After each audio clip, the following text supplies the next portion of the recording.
Tant qu'il y aura sur terre ignorance et misère, des livres de la nature de celui-ci pourront ne pas être inutiles.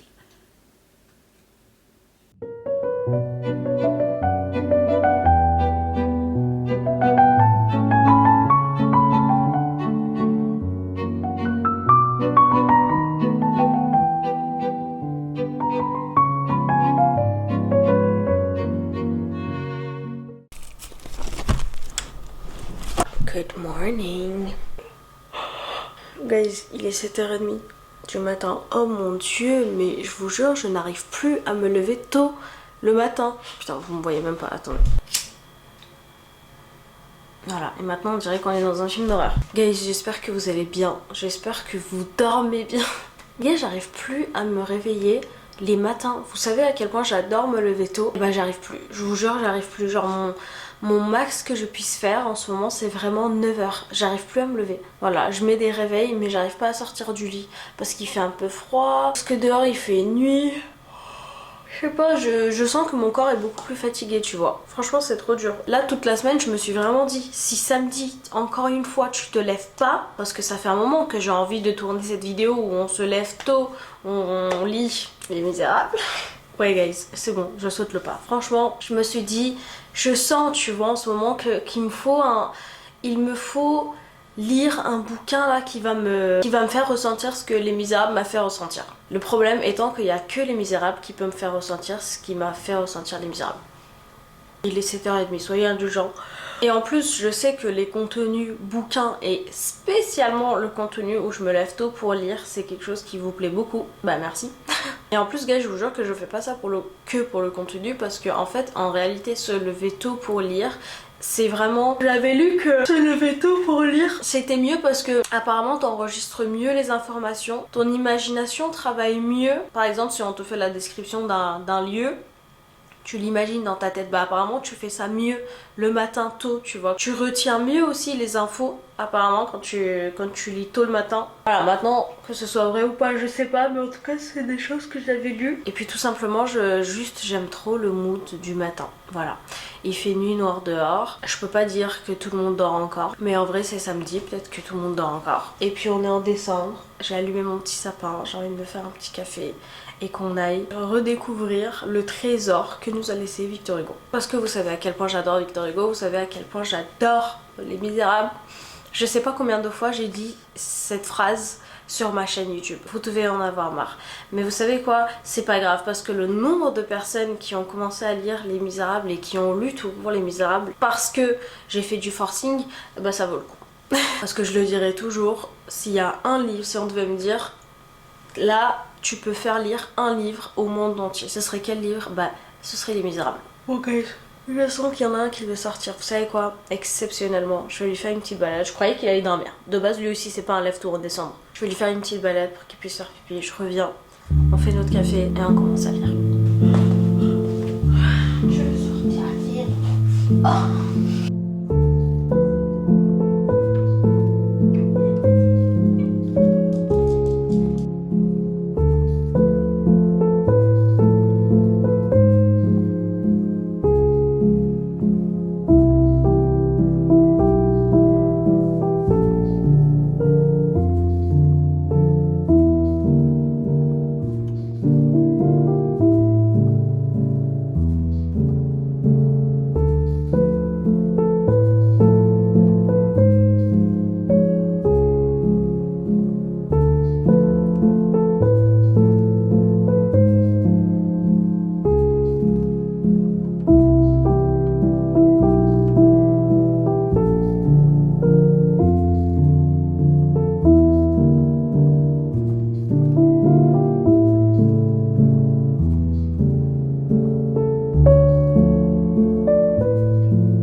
Ok guys, j'ai mon café, j'ai ma bougie, j'ai mon petit sapin. Attendez, je vais mettre une ambiance à la télé. Alors je sais guys que vous êtes beaucoup à m'avoir dit, ce serait bien que tu fasses un canal où on lit ensemble. Je vous jure que je donnerai tout pour pouvoir faire ça.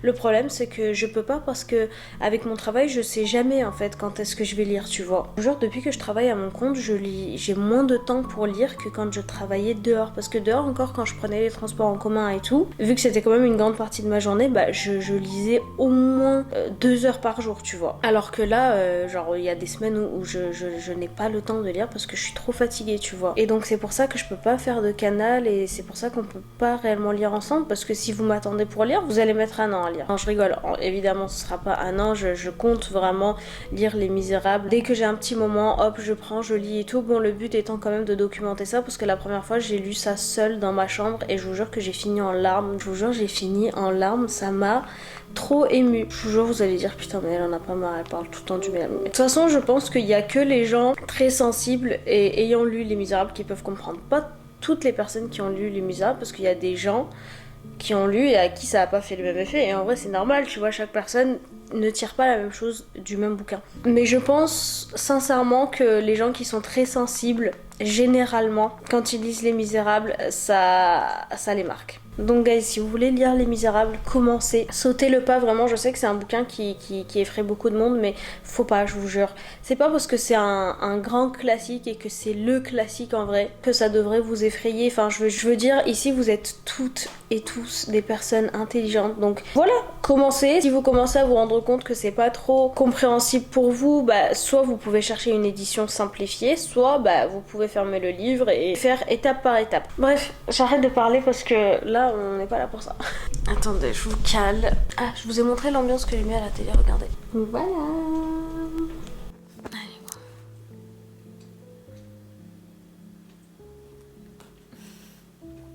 J'adore le café. Regardez, vous voyez tous ces petits stickers là que j'ai mis sur le livre? Voilà, bah tout ça, ce sont des choses qui m'ont marqué. Ça en fait des choses. Alors pour les personnes qui vont commencer à le lire ou qui ont peut-être déjà commencé, en fait il faut savoir que Victor Hugo, du coup il y a l'histoire des Misérables, mais entre quelques chapitres il va parler d'histoire. C'est simple, il va juste parler d'histoire.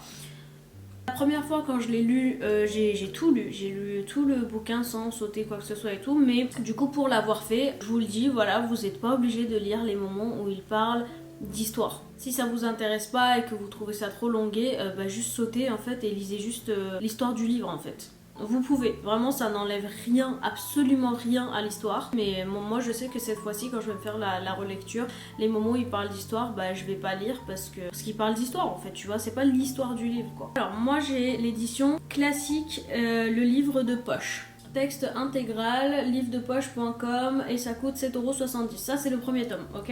Je sais qu'il y a des éditions beaucoup plus simplifiées où c'est beaucoup plus court, mais en vrai je vous promets que cette édition là, pour moi c'est très compréhensible. Toutes les personnes ici qui regardent mes vidéos sont capables de lire cette édition, voilà. Après ce qu'il faut vous dire aussi c'est que quand vous lisez un bouquin, ne cherchez pas tout le temps à ce que le bouquin soit simple et à votre portée, tu vois. Parce que le but aussi, c'est que tu lises, tu vois, et qu'il y ait des mots que tu comprennes pas et que tu ailles chercher sur Google, voir la définition du mot. Enfin, le but, c'est d'apprendre aussi, tu vois, des mots. Moi, ça m'arrive tout le temps, dans tous les livres, il y a tout le temps un mot, je suis pas sûre de la définition, ou je ne connaissais pas du tout le mot. Je prends mon téléphone, je vais regarder les définitions et tout, et en fait, c'est ça la magie des livres. Faut pas chercher que des livres faciles avec un vocabulaire simplifié et tout. Donc moi je vous le dis, tout le monde ici, vous, toi là, t'es capable de lire cette édition. Vraiment. Vous allez m'insulter, c'est bon, j'arrête. En fait je fais que des disclaimers parce que j'ai trop peur que les gens soient découragés, tu vois, de lire Les Misérables. Ça me manque. Non mais... C'est trop, Alors là j'ai ouvert une page au pif et j'ai souligné: il existe des âmes écrevisses, reculant continuellement vers les ténèbres, rétrogradant dans la vie plutôt qu'elles n'y avancent, employant l'expérience à augmenter leur difformité, empirant sans cesse et s'empreignant de plus en plus d'une noirceur croissante. Cet homme et cette femme étaient de ces âmes-là. Vous voyez un truc simple pour dire que ces gens-là, c'est des grosses merdes? Bah, tu vois la manière dont il le dit? Purée, mais cet homme... Ah, les Thénardier, mais je les déteste. Bref.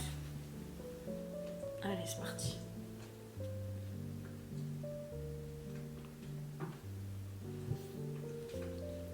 Je suis tellement à fond dans ma lecture, je suis déjà à la page 38. En fait, il y a un personnage que j'adore qui est un évêque qui s'appelle Myriel Bienvenue. Et en fait, tu vois, dans ma tête, quand je pense à un être humain parfait, mais en fait, cet homme remplit vraiment ses critères. Apparemment, à l'ancienne, les évêques, on les logeait dans des palais, tu vois. Ils étaient bien, tu vois, ils avaient tout, ils avaient des servantes, on leur donnait de l'argent, ils vivaient très confortablement, tu vois. Et lui, dès qu'on l'a nommé à ce poste, en fait, il est allé visiter un hôpital et là-bas, il a vu que l'hôpital était blindé, sauf que l'hôpital était minuscule. Les gens sont entassés les uns sur les autres. Et il parlait au médecin et le médecin lui disait qu'ils n'avaient pas assez de place, etc. et tout. En fait, tout ce qu'il a fait simplement, c'est qu'il leur a dit, il n'y a pas de souci, vous me donnez une chambre à l'hôpital. Ce que vous faites, c'est que vous installez vos malades dans ma maison. Il leur a donné sa maison comme ça. Il va voir les riches et en fait, il leur fait des discours sur le paradis en mode si tu donnes, c'est comme si t'achetais le paradis pour plus tard, etc. et tout. Et les riches, bah souvent, vu que la religion prenait beaucoup de place en fait dans la société avant, les riches ils vont donner, tu vois. Et en fait, lui, il prend aux riches pour donner aux pauvres. Et en fait, je trouve ça extra. Et là, il y a un moment dans le livre que j'adore. Et en fait, c'est une affaire où il y a un homme qui vit avec sa femme et son enfant dans la pauvreté, et par amour pour eux, il va faire de la fausse monnaie. Et à ce moment-là, en fait, faire de la fausse monnaie était encore puni de la peine de mort. Ils tenaient que la femme et ils n'ont pas de preuves contre le mari et tout. Et ils essayent de faire en sorte qu'elle avoue que c'est son mari, etc., qui a fait tout ça. Elle n'avoue pas. Vraiment, ils ont fait tout et n'importe quoi, elle n'avoue pas. Et là, le procureur du roi, il a eu une idée et il s'est dit, ce que je vais faire, c'est que je vais dire à cette femme que son mari la trompe. Ils ont falsifié des lettres qu'il aurait apparemment échangées avec une femme et tout. Je vais faire comme si son mari l'avait trompée, là elle va craquer et par jalousie, elle va le dénoncer. Effectivement, ils font les lettres, etc. Ils vont ramener, la femme elle voit, elle craque et là, sous l'émotion, elle dénonce son mari, tu vois. Et en fait, tout le monde autour est en mode « Waouh, mais le procureur du roi, il est trop fort. Il a réussi à faire une mise en scène, il a fait craquer la dame sous la pression, etc. » et tout. Tout le monde le félicite. Et là, il y a un moment, regarde, quand ce fut fini, il demanda « Où jugera-t-on cet homme et cette femme ?» À la cour d'assises. Il reprit, donc l'évêque. « Et où jugera-t-on monsieur le procureur du roi ?» Parce que oui, on va juger cette femme et cet homme parce qu'ils ont fait quelque chose qui n'était pas bien. Mais du coup, il demande aussi où est-ce qu'on va juger monsieur le procureur du roi. Parce qu'il lui aussi, il a menti, tu vois. Évidemment, il ne prétend pas être parfait ou le plus juste de tous. En fait, c'est ça qui fait sa grandeur, c'est que ça reste un être humain et il en est conscient, il est hyper humble, mais en même temps, il met tout en œuvre pour aider les pauvres, pour aider les victimes d'injustice. Et je pense que croiser un homme comme ça dans ta vie, ça te change. Ça te change et ce sera le cas de Jean Valjean. Les gars, à partir du moment où on va arriver au moment où Jean Valjean il arrive, vous allez me voir dans des états, vous allez vous dire mais elle est dans l'abus. Je vous jure que moi je peux pas lire la partie où Jean Valjean il arrive sans pleurer. Genre vraiment, là, rien que quand j'en parle, moi je suis dans le mal. Je sais pas, j'aimerais trop savoir s'il y a des gens qui ont lu ce livre et à qui ce livre a fait le même effet. Je pleure quand je lis ce livre. Ce livre, il est sublime. Mais quand je dis sublime, c'est vraiment la définition vraie du mot sublime. Ce livre est sublime. Pour moi, c'est ça, mon livre religieux, tu vois. Ma religion, c'est Les Misérables. C'est rien d'autre, c'est ça. Et en plus, justement, en parlant de religion, si vous êtes croyante tout court, même si vous pratiquez rien et tout, guys, ce livre vous parlera. Peu importe que tu sois musulmane, chrétienne, juive, on s'en fout. C'est pas ça qui compte. On parle beaucoup de Dieu, de religion et tout dans ce livre. Et en fait, j'ai toujours pensé que ce qu'il y avait de merveilleux avec ce livre, c'est que dans ce livre sont abordés tous les sujets du monde. C'est sûr que tu vois, quand on lit un bouquin, on cherche toujours à faire le lien avec nous-mêmes, tu vois. De quelle manière ce livre va me toucher? Est-ce que ce livre aborde des sujets qui me touchent moi personnellement? Ce livre aborde tous les sujets du monde. Tous les sujets qui te passent par la tête, tout, absolument tout, sont abordés dans ce livre d'une manière ou d'une autre. D'une manière ou d'une autre, ce livre parle des choses qui te sont arrivées. Ce livre, c'est un puits sans fond. Je bois, je bois, je bois. Et plus je bois, plus il y a à boire. Je fais des métaphores de fou de bon matin, mais Ce livre, c'est un trésor. Ce livre aborde, genre il n'y a pas un sujet qui me vient en tête et que ce livre n'ait pas abordé. La maladie, le décès, le deuil, l'amour, la haine, la méchanceté, la pauvreté, la richesse, l'injustice, la prostitution, le vice, la pureté. Quand j'en parle aux gens, quand j'essaye de faire en sorte que les gens autour de moi s'intéressent à ce livre et qu'ils le lisent un jour et tout, quand vient le moment où je dois parler de Jean Valjean et de ce qui lui arrive et tout, je peux pas m'empêcher de fondre en larmes. Pourtant, je vous jure, là maintenant tout de suite, je peux même pas vous dire la dernière fois que j'ai pleuré, c'était quand. Je ne pleure jamais. Je ne pleure jamais, même quand il y a des malheurs qui me touchent et tout, genre ça peut me rendre profondément triste, mais pour que j'en pleure, en vrai quand j'y pense comme ça, il n'y a que les enfants et les animaux qui peuvent me faire pleurer, tu vois. Parce qu'en fait je suis quelqu'un qui pleure difficilement et pourtant je suis quelqu'un de super sensible, c'est-à-dire que je vais avoir mal au cœur carrément physiquement, des fois je vais sentir que j'ai réellement mal au cœur parce que je viens de voir ou lire quelque chose qui me touche profondément, mais pleurer ça ne m'arrive pratiquement jamais. Et pourtant quand je lis le passage où Jean Valjean arrive, j'ai envie de pleurer. C'est beau en fait, c'est beau parce que c'est trop malheureux et en fait c'est tellement malheureux que c'est beau.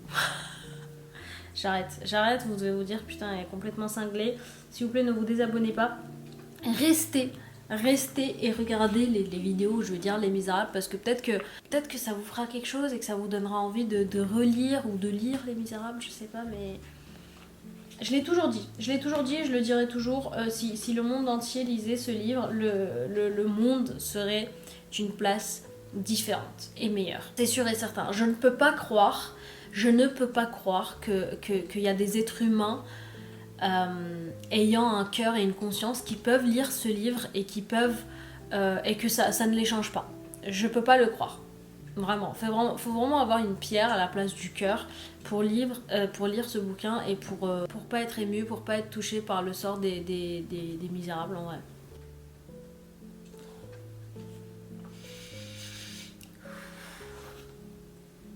Je suis trop sensible. Attendez, faut que je cherche mon téléphone parce que quand j'aurai fini, il faut que j'aille chercher un colis et j'ai besoin de batterie. Tu vois, là, il y a cet homme qui a été condamné à mort parce que lui-même a commis un meurtre. On ne dit pas en fait dans quelles circonstances ni pourquoi il a tué un autre homme, mais il est condamné à mort et l'évêque va le voir. Il passe sa journée auprès de cet homme, il lui tient la main, il lui parle, il le rassure, etc. Vraiment comme un frère, tu vois, parce que personne n'avait envie d'aller le voir et même il y a un curé, on lui dit d'aller le voir et il lui dit non, moi c'est pas, ça me regarde pas, j'en ai rien à faire de cet homme et tout. On lui dit ce que le curé a dit et il dit il a raison, ça ne le regarde pas, c'est mon affaire à moi, donc il y va lui. Et en fait cet homme qui est condamné à mort, il est terrifié. Il a peur, tu vois. Et les personnes qui ont été condamnées à mort, moi ça me fascine parce que l'état dans lequel ils se trouvent alors qu'ils ont été condamnés à mort me fascine parce que c'est fou, tu vois, de voir un être humain face à toi qui sait qu'il va mourir et tu ne peux que t'imaginer, tu vois, son état. Et en fait ce que j'adore avec Victor Hugo, et il y a aussi un autre écrivain que j'aime beaucoup qui aborde beaucoup ce sujet des condamnés à mort, c'est Dostoïevski. Je ferme la parenthèse, on est là pour parler de Victor Hugo, mais Dostoïevski qui est très bon là-dedans aussi, parce que lui-même d'ailleurs a été condamné à mort, donc il connaît très bien ce sujet. En parlant de l'homme qui a été condamné à mort, il n'était pas assez ignorant pour être absolument indifférent. Parce que souvent, c'est vrai que les condamnés à mort, quand on en parle, on dirait qu'ils sont tellement vidés, tu vois, de leur existence que limite ils s'en foutent, tu vois. Là, Victor Hugo, cette cloison, guys, s'il vous plaît, on se concentre, regardez ce qu'il dit. Sa condamnation, secousse profonde, avait en quelque sorte rompu, ça et là, autour de lui, cette cloison qui nous sépare du mystère des choses et que nous appelons la vie. C'est-à-dire qu'autour de nous, c'est vrai qu'il y a une cloison, tu vois, il y a une barrière entre notre vie et les autres choses de la vie, comme par exemple la mort. Tu vois, en vrai, quand on vit notre vie, bon, je dirais pas qu'on pense jamais à la mort. Évidemment que de temps en temps, tout le monde pense à la mort et tout, mais c'est quelque chose qui est quand même protégé par cette cloison, tu vois. Il y a quand même genre un mur autour de nous, et en dehors de ce mur, tu vois, il y a ces choses mystérieuses justement, et la mort en fait partie. Et en fait, ce condamné à mort, ce mur, cette cloison s'est effondrée, tu vois, parce qu'il sait avec certitude qu'il va mourir. Il a été condamné à mort. Et quand cette cloison s'effondre, en vrai, ce sentiment doit être hyper bizarre. Et le fait que Victor Hugo en parle de cette manière, je vous jure, ça me dépasse. En plus, c'est vraiment terrifiant parce que cet homme a été condamné à mort, mais par la guillotine. Genre, la guillotine, il n'y a rien de plus ignoble, genre.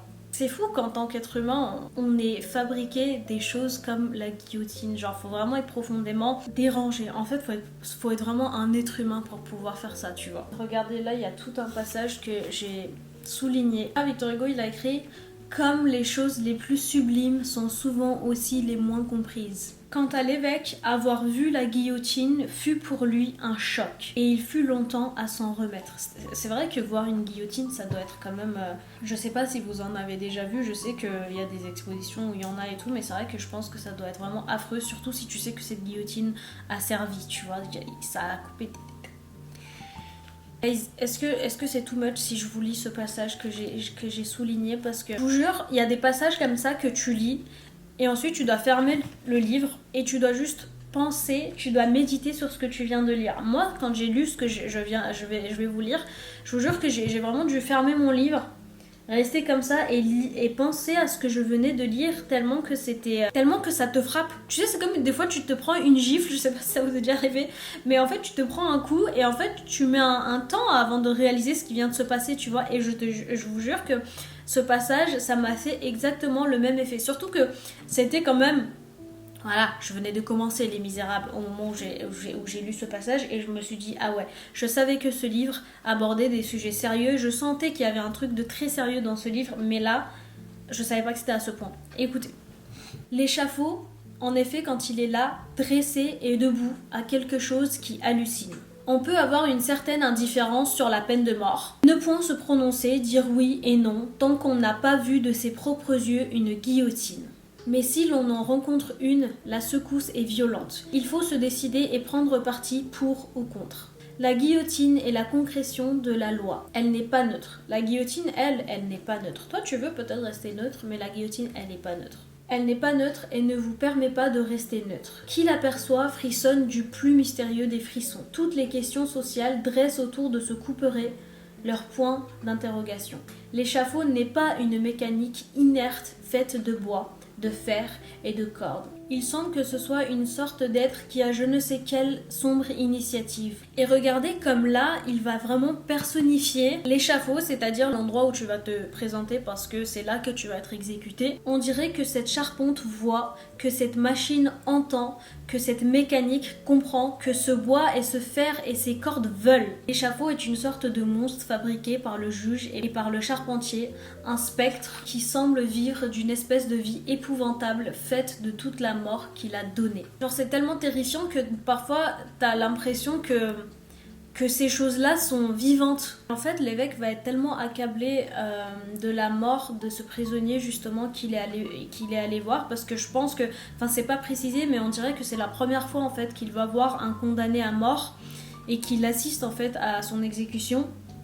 Il va être tellement touché que le soir dans son jardin, il est en train de se parler tout seul et sa sœur à lui va entendre qu'il est en train de dire « Je ne croyais pas que cela fût si monstrueux.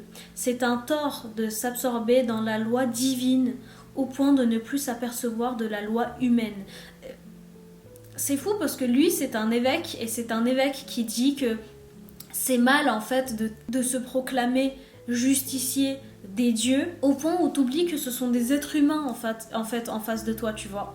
Cette phrase, elle est vraiment puissante. C'est un tort de s'absorber dans la loi divine au point de ne plus s'apercevoir de la loi humaine.